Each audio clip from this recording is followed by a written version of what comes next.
paramedic and I was an 8A manager with 27 years of experience.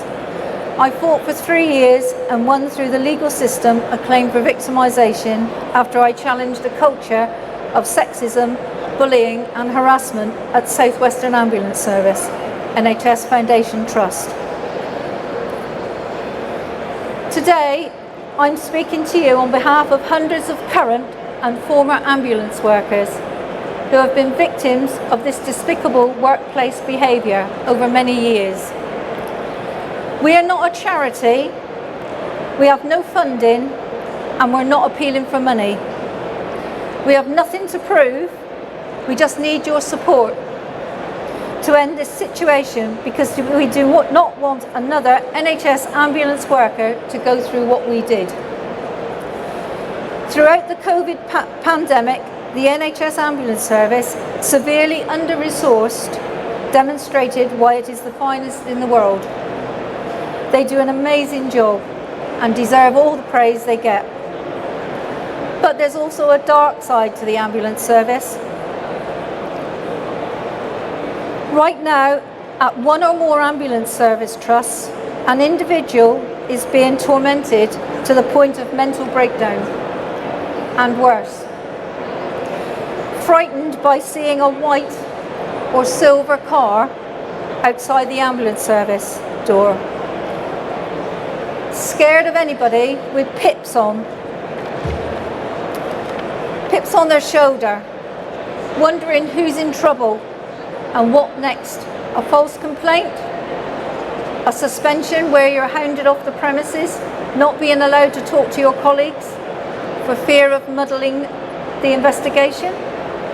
A letter or email turning up at your door on a Friday afternoon or a bank holiday when you cannot contact anyone? Your stress is off the scale. Your family can't understand why the whole weekend you just want to stay in bed. Your head's like a washing machine all over the place. You're isolated. Friends you thought were your friends, afraid to speak to you. Hard to believe, isn't it? After hearing the desperation in many staff's voices, when you hear a mum on the phone talking to you after she's just cut her daughter down, after she's just tried to hang herself, after being sexually assaulted and hounded by a trust, doing nothing was not an option to us. What is equally disturbing is that patient safety and well-being is being threatened because too many ambulance workers are not in a fit state of mind when they respond to calls of help. I first came across this situation in 2013 at South Western Ambulance Service. As an operations manager, colleagues came to me with lurid stories, which prompted me to start challenging the trust leaders on the organisation's corporate culture. Eventually, I had to resign.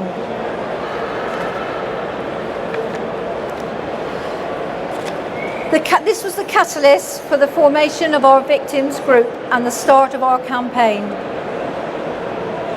So how widespread is this workplace sickness? The latest information, based on Freedom of Information requests to all trusts, actually only 7 replied, revealed that there have been just 369 complaints reported over the past 5 years, with just 17 dismissals. Our group have already got more than 900 supporters.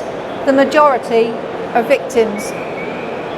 So clearly these NHS figures reveal just the tip of the iceberg. Whistleblowing is helping immensely to expose these awful ambulance workforce practices. Victims are now coming forward to tell of their experience, often to an audience in public. Thanks to the work of the Whistleblowers UK, a not-for-profit support organisation, we appreciate their support and advice. They are also championing a bill in Parliament to establish an office of the whistleblower to protect these brave people. To give you a more slightly accurate picture of what's actually happening, we need to look no further than recent actions taken by the Quality Care Commission, the government's health and social services regulators, against ambulance trust. Currently, the East of England Ambulance Service is under special CQC measures after inspectors discovered a culture of bullying and misconduct. East of England was also forced by the Equalities and Human Rights Commission to sign a legally binding agreement undertaking after it failed to take necessary steps to protect staff from sexual harassment. South East Coast Ambulance Service is currently under the strictest level of CQC support after inspectors reported high levels of bullying and harassment and inappropriate sexual behaviour have become the normal at the Trust, and leaders failed to take action. The management of South Western Ambulance Service, which was at the centre of serious charges of bullying and sexual harassment in 2018, recently faced new CQC criticism about its workplace cultures after inspectors reported finding staff feared retribution if they spoke up about their concerns.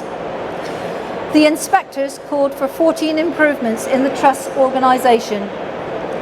Undoubtedly, CQC inspectors will continue to uncover toxic workplaces in more ambulance trusts.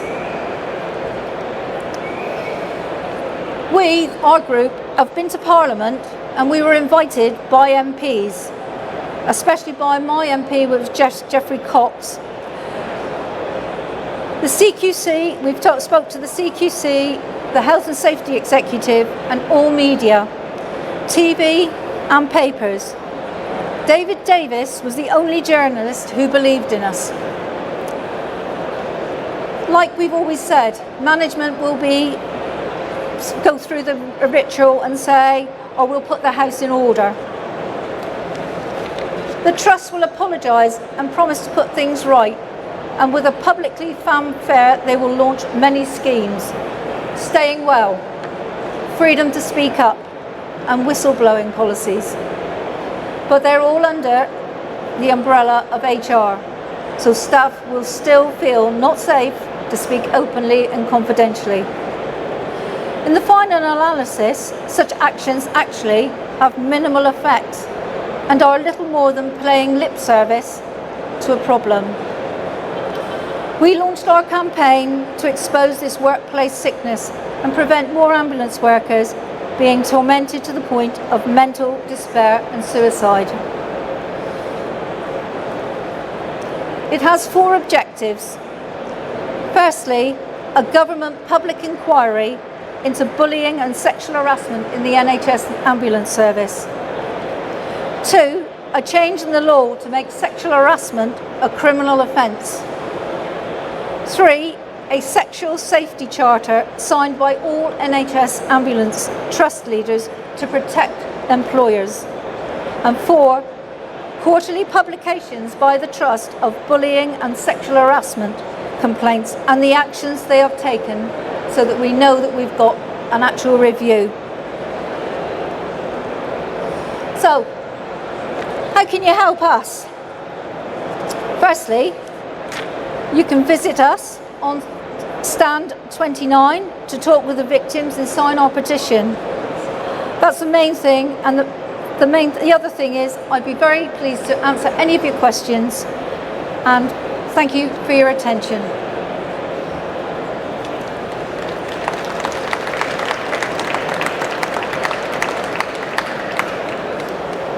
Would any of you like to ask me a question?